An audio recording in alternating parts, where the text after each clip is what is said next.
Hey everyone, this is Kevin Shriver from Your Pet Business Now. Hope you all are doing very well. Thanks as always for watching. I wanted to answer a quick question that I got from an individual that was thinking about starting their own pet business, but was unsure of taking the big leap and starting their own business and running things from their end. And they asked if it would be possible or if it would be a good idea to go attempt to work for an already established pet business, as an attempt to become an employee or an independent contractor of that person first, after watching some of our videos here, doing that first rather than doing it on their own by themselves.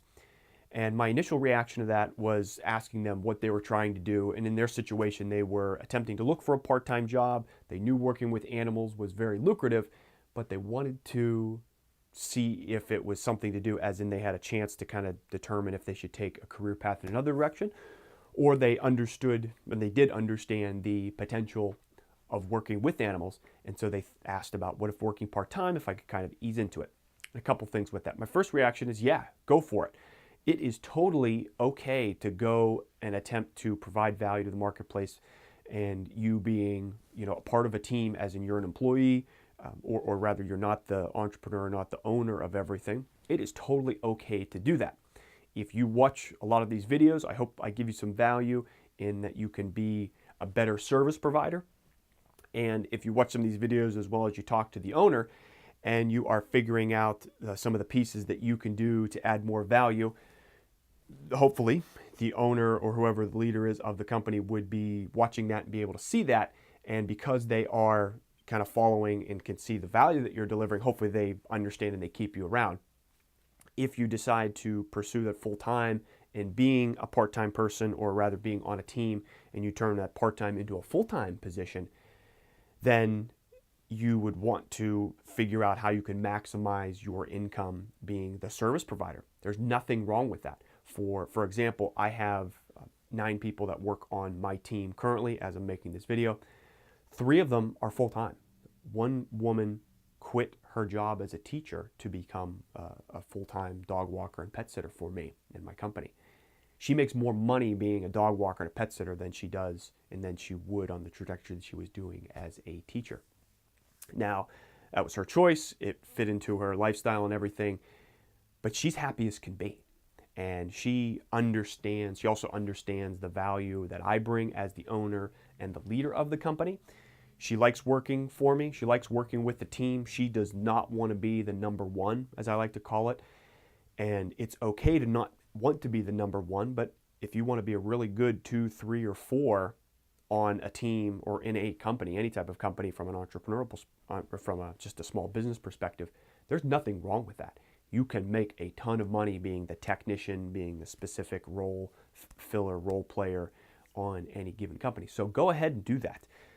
Nothing wrong with going out and testing out. Now, if you have intentions of attempting to be a number one, being where I am and running your own business, a couple things. I would be as honest and open as possible with the person you're going to work for if you are attempting to work in the same arena.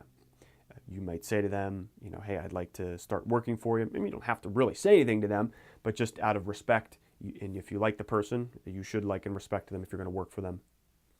Pro tip, don't go work for somebody that you don't like and respect already. If you don't like and respect somebody, you just go out and do your own thing.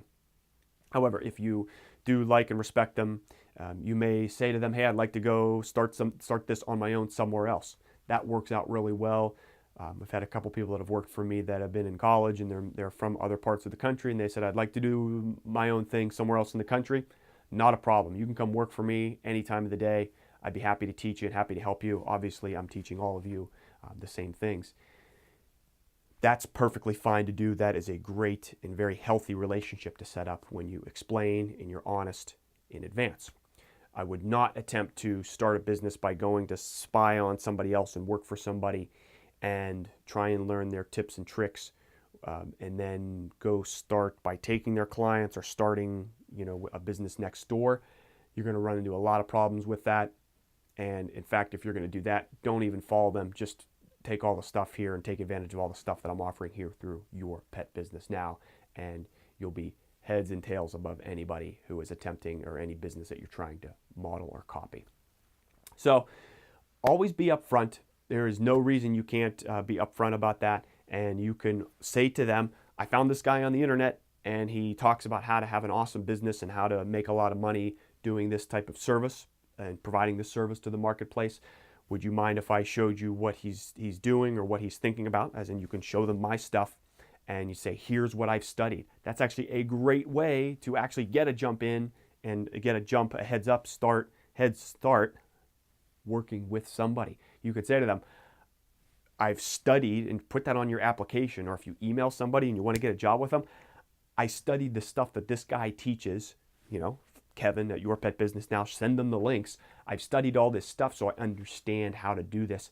They would probably be very, very eager to hire you and have you on the team because, again, you are providing more value to them than it might be costing them to have you. And so when you provide more value, they will want to keep you and they will want to pay you more, and you'll have a lot of leveraging situations. You will have a lot of leveraging situations to ask for raises and providing more value.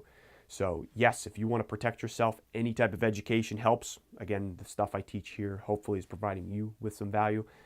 But if you are interested in starting and working for somebody or mentoring under somebody in a real world situation, totally go ahead and do that. If you are afraid of doing it by yourself, my goal is to inspire you here, to give you enough information, enough courage, and enough skills and abilities so that you can do it for your own. However, if you feel like you need to shadow or work with somebody for a little bit, go ahead and do that. And just as I just mentioned there with the shadowing, that may be even a better thing to do if you're thinking of starting a business.